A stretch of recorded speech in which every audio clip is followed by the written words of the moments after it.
மிரட்டலான வேஷத்துல விஜய் சேதுபதி. கூத்துப்பற்ற நடிகரான விஜய் சேதுபதி ஆரம்பத்துல சினிமால சின்ன சின்ன வேஷங்கள்ல தான் நடிச்சிட்டு வந்தாரு. அப்படிப்பட்டவரை அடையாளம் கண்டுபிடிச்சு தன்னோட தென்மேற்கு பருவக்காற்று படத்துல கதாநாயகனை ஆக்குனாரு சீனு ராமசாமி. அதுக்கப்புறம் தான் அடுத்தடுத்து நாயகன் வாய்ப்புகள் கிடைக்க இப்போ கோலிவுட்டோட தவிர்க்க முடியாத கதாநாயகனா ஆயிட்டாரு விஜய் சேதுபதி.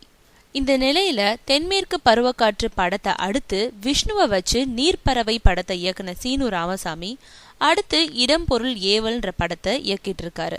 இந்த படத்துல முதல்ல விஷ்ணு தான் நாயகனா ஒப்பந்தம் செய்யப்பட்டாரு.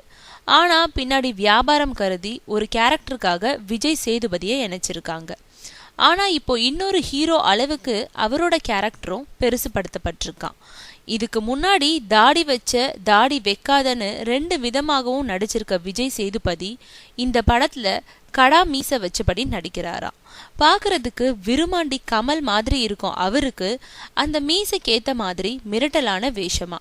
அதனால இதுவரை காதல் காமெடின்னு கலக்கிய விஜய் சேதுபதி இந்த படத்துல மிரட்டலாகவும் நடிச்சிட்டு இருக்காராம்.